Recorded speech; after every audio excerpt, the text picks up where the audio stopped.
Welcome to On the Job with PORAC, your go-to place for public safety and officer rights, giving you the news you need to know and discussing the issues that matter.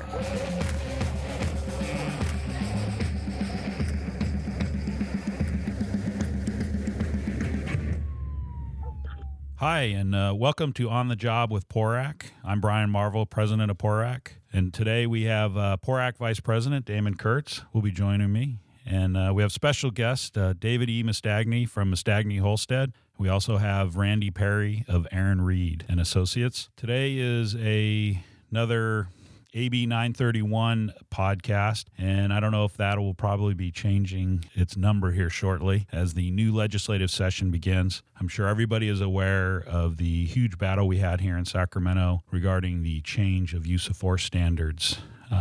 Obviously, the opponents or the supporters of AB 931 wanted to make it easier to criminalize peace officers and the performance of their duties, where we wanted to maintain the Graham v. Connor standard that has been set down by the Supreme Court of the United States. But we were willing to make some changes on the fleeing felony rule, which is better known as the Tennessee v. Garner. So the reason I have David and Randy today, we want to talk about prospective legislation for 2019. I want to make it very important to people that they should know the proponents continue to run another bill.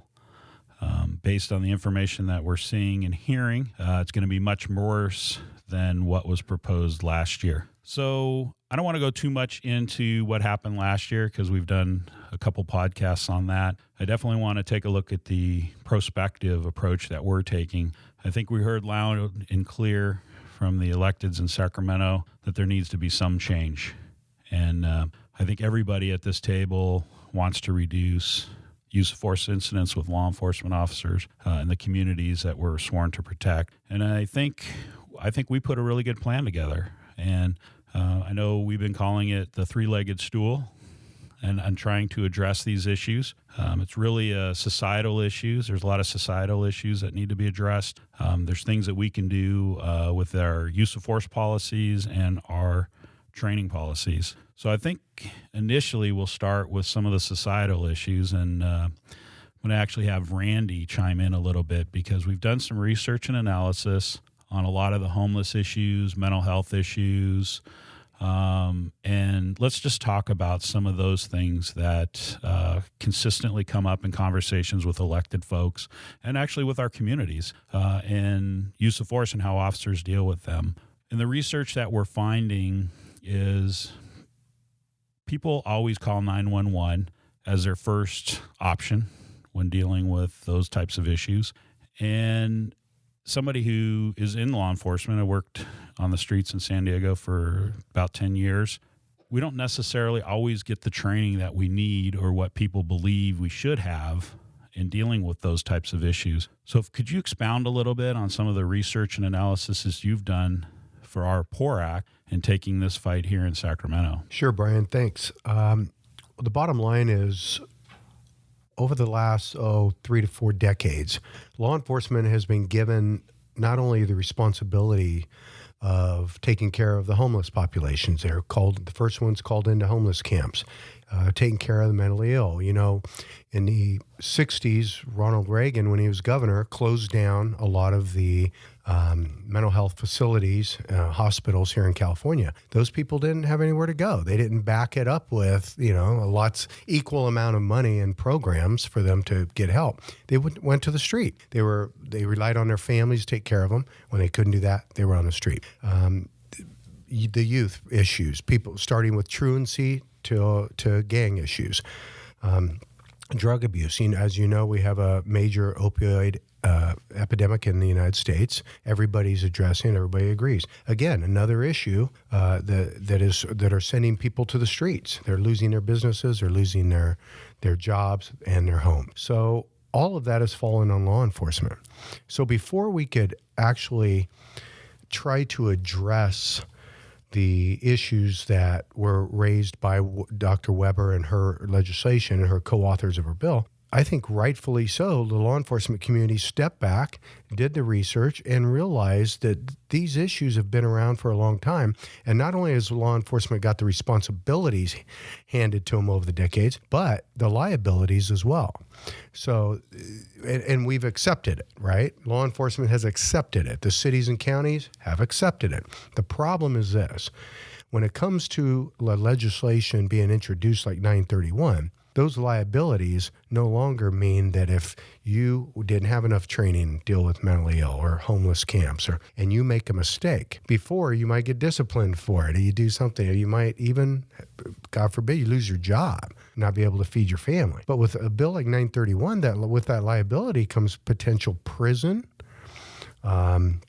and the civil liability that goes with it.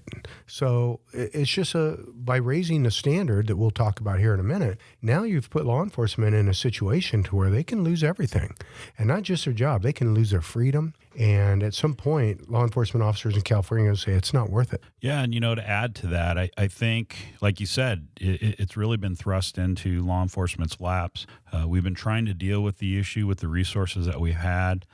We create these teams, we create these organizations, and it's one of those things where the funds are really never there to support these types of programs. And there have been some agencies who have done some fantastic work to address these, but the need is overwhelming, and the demand for law enforcement to pick this up. And I think a lot of the stuff that we've researched and that we're going to propose is going to address that. And let's engage these professionals who deal with this on a regular basis. Let's bring them into the fold. And the money that we're trying to bring forward through the legislation, this isn't all going to law enforcement. It's going to give the money to the right people that can handle these situations and support law enforcement in doing the things that we have to do regarding mental health and homelessness. And I think that's important because even over the years that we've seen, even with Post taking the cuts that it's been taking, I think it's important that we start tying a financial component to all this legislation, because I think in the past, the legislatures have created this legislation and there's never really been a lot of funding there. It's like, oh, yeah, you know what? You guys can handle that. You guys handle that. And I think you brought that up with the earlier stuff with the releasing of the mental health people. And I think that is a huge issue. And maybe we could dovetail that into our training policies and some of the changes that we're going to make recommendations. And I think a majority of agencies in the state of California probably have those already implemented. So I don't see that being too much of an onerous issue. But it's great to see that PORAC got some additional funding from the governor's office to not only deal with the de-escalation and the mental health training, but, a lot of times when people come into law enforcement, they want to be able to try other avenues. Maybe I want to be a homicide detective. Maybe I want to go into vice. Maybe I want to go into narcotics. But if your agency doesn't have the funds to send you to some of that training to see whether you want to pursue that as a career, then you're sort of really stuck in a place of if your department will allow you to do that. And I think by funding Post to the necessary levels that it needs to be able to offer these opportunities, and then incorporating the mental health training and funding that will become available through some of the legislation that we're proposing, I think we're taking a much more holistic approach on dealing with this use of force issue that was so prevalent in the discussions last year. And obviously, a bigger part of this is the use of force policies in and of themselves. And we have our legal defense panel attorney, David Mastagni here, who's done a ton of work on PORAC's behalf here in Sacramento. And thank you for being on the show today, David. Thank you. My pleasure. One of the big issues that we dealt with and consistently heard last year was the changing of 196 and 835A. And the Graham v. Connor, I think somebody who actually has to go out there and do it, I think the Supreme Court really got that right. What are your thoughts on that? I couldn't agree with you more. What I have observed is that the ACLU and Dr. Weber and the activists that are pushing this change in the standard are really waging an all-out assault on officers' right to self-defense and to defense of others, people like me in the general public. And by changing that standard from a reasonable officer what they're doing is limiting the options that an officer has when they're presented with a situation where a suspect or a subject, through their own actions, have put that officer in peril or other members of the public in peril. And in the California Constitution, there's an express right of self-defense, which I believe that the old version of 931 and the likely new version of it are in direct conflict with. It creates another constitutional problem, and that's equal protection.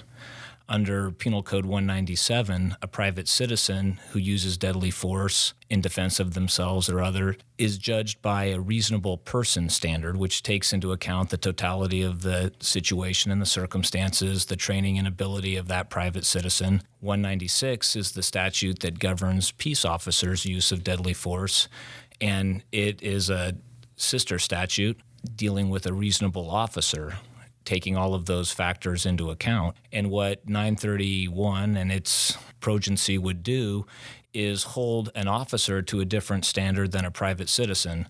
So in other words, if my life is in danger and I call 911 and the Sacramento Police Department dispatches an officer out to protect me, I have a greater right of self-defense and use of force than that officer who's ordered to come out there and put themselves in harm's way to protect me and other members of the public.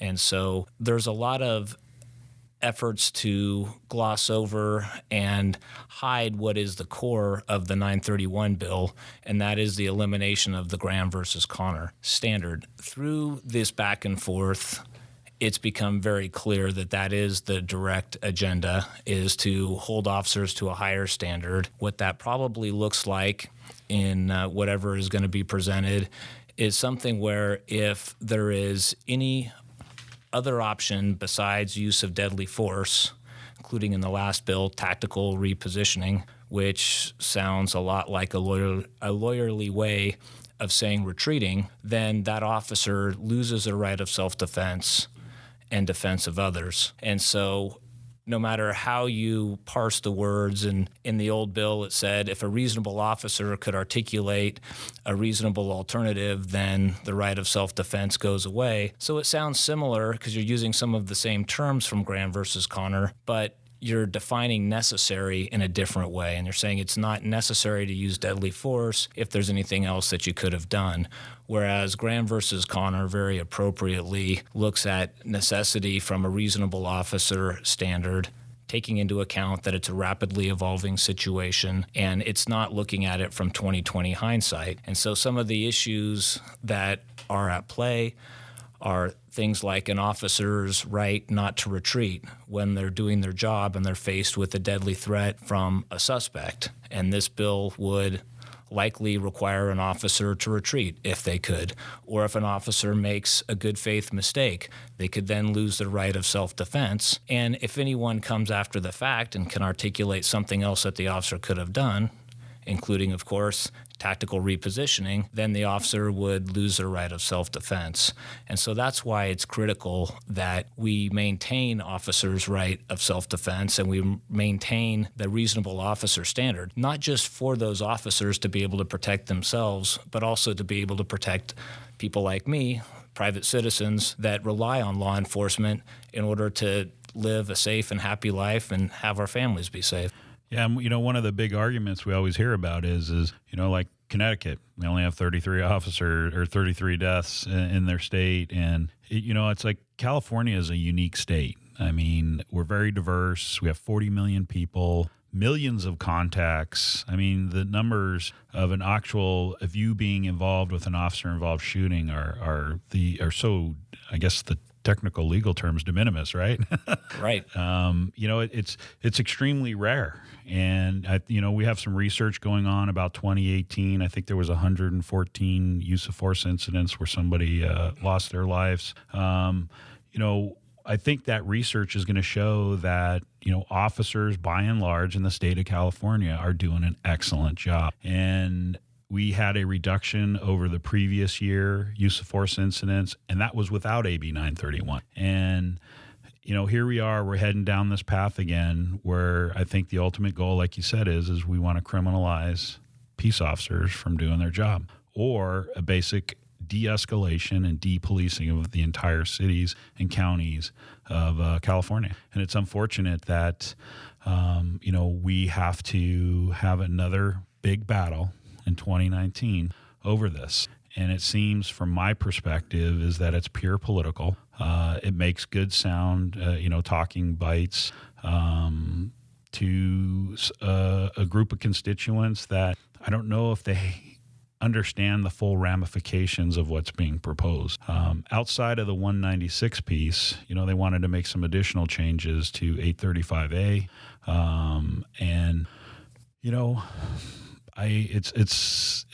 where do we go from here? I mean, obviously we're going to have a battle ahead of us, trying to get people to support us. They're good at filling up the committee rooms and bringing people forward who've had adverse contacts with law enforcement officers. But we don't really hear, by and large, from the silent majority. I hear from them privately or when I run across them that they support us and they think that we're doing great work. But how do we fight that battle in the committee rooms where this, and maybe this is a question for Randy, to overcome that piece of it? Because they're more than happy to block intersections. They'll block the freeways. They'll carry coffins around streets. They'll shut down committee meetings. They'll shut down. I used to sit on the RIPA board. Damon has so graciously accepted to take over my position on the Racial Identity Profiling Board. They'll shut those meetings down. And from our perspective, we just don't do that. If I could jump in, I think that you and Randy have done an excellent job of presenting an alternative path forward. You said at the beginning of your comments, everybody wants to reduce these type of deadly encounters, and your bill will deal with the societal end of that, and far more important than messing with the penal code, which will be a disaster, is dealing with training and giving officers more tools, more options when they face these situations, because there's a physiological reaction that you have when you have a deadly force encounter, and you go into memory, muscle memory, what you've been trained on, what you've practiced on,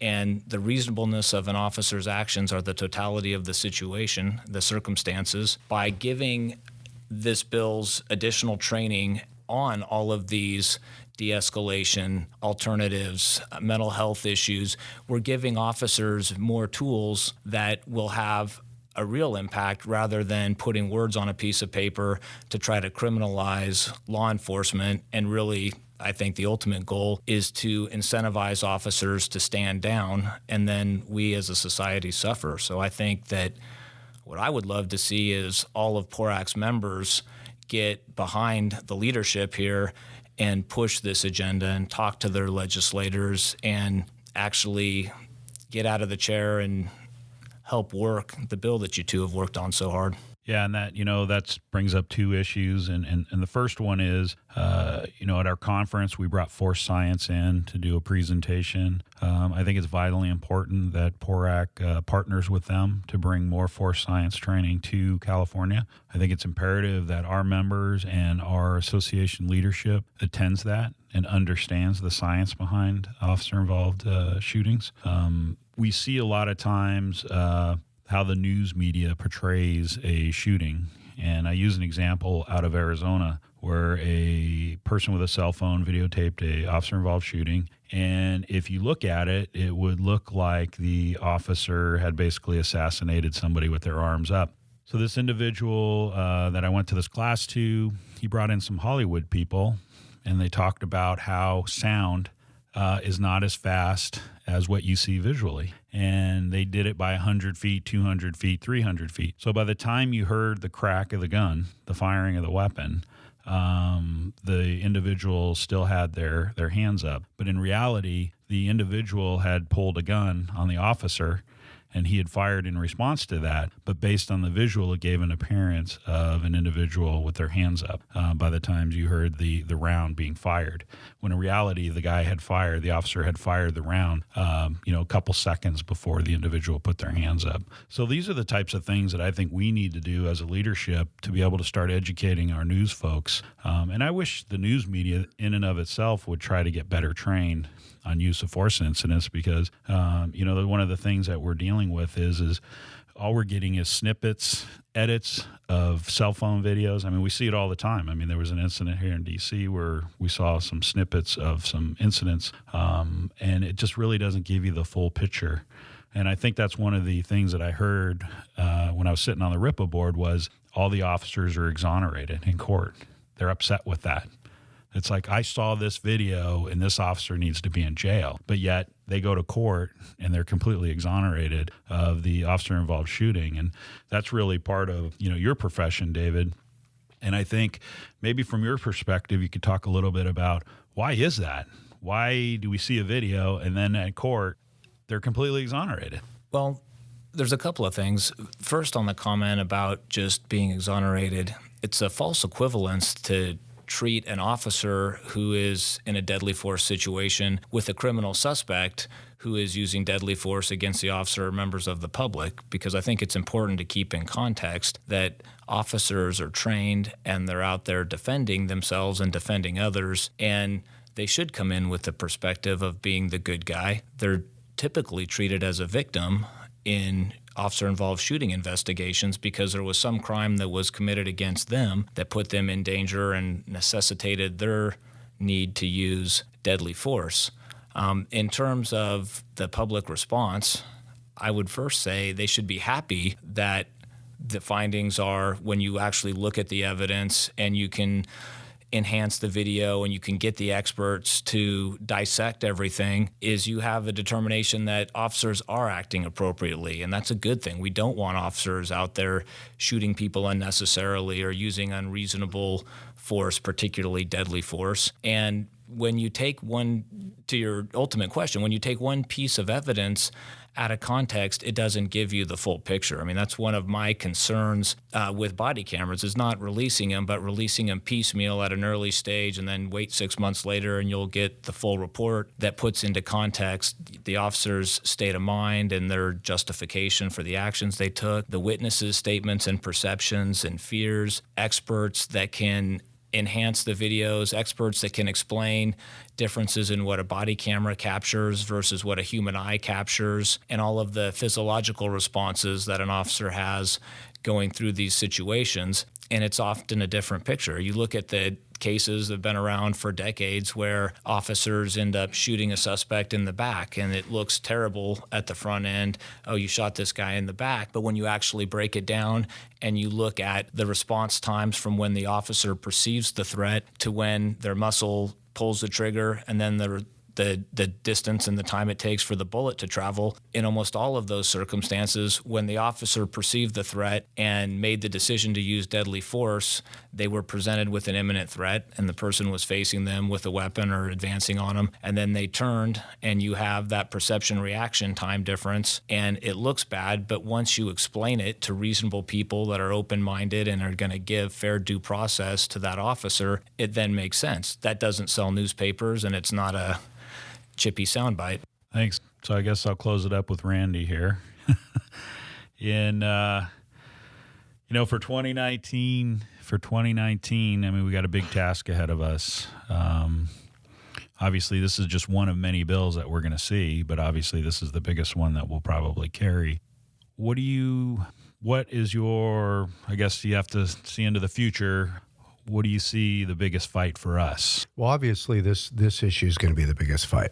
I mean, we're going to be battling ACLU. We've been meeting with them through the Pro Tem Tony Atkins office all fall and discussing the issues. And quite frankly, we're done with those conversations and they haven't moved.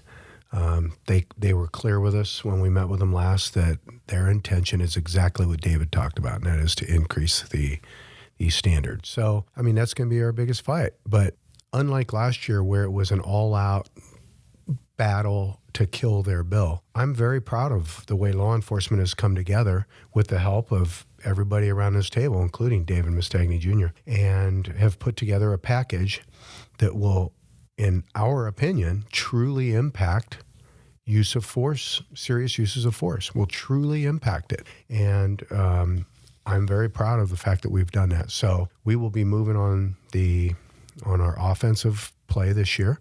We're going to show legislators that what we're doing is a real impact, and it is a better way to approach this issue than what Dr. Weber's going to be putting forward in the ACLU on behalf of the ACLU. So I'm proud of that. That's going to be our biggest issue. We do have other bills. We have some work comp bills we're going to deal with, some cleanup legislation on some stuff. Last year, we put out the out-of-state work comp coverage.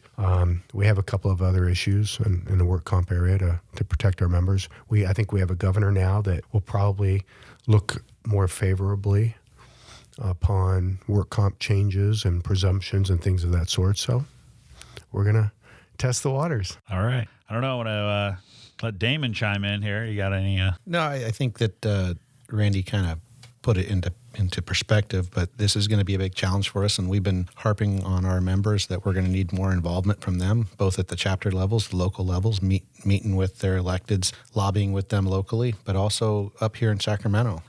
Those that seek to make these changes are here every week lobbying with the electeds here, and we need to do the same. It can't just be a few of us. It's got to be a concerted effort. It's got to be collaborative, and I think we can do that. We rallied at the end of the legislative session last year, but we need to make that a year-long challenge this year. We can't just rally at the end and expect to come out victorious in the end. It's going to be an all-hands-on-deck proposal. So.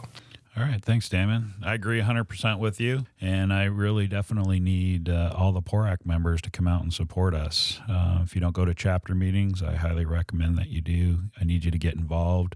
PORAC needs you to get involved. Randy needs you to get involved to help at the legislature, and David needs you to get involved to help us so the legislatures understand the importance of all about PC 196 and Graham v. Connor, Tennessee versus Garner are so important to us that are actually out there practicing it. I want to thank you for both being in here today, being our special guest. Thanks for listening to the show. Hope you enjoyed today's podcast. We'd love to hear from you. Please join us on our social media platforms. Go to PORAC.org for more info. PORAC.org. If you're listening to us on iTunes or Google, please give us 5 stars. That helps us get noticed. Don't forget to share our podcast with your PORAC members, your family, and friends. All the best and have a safe day.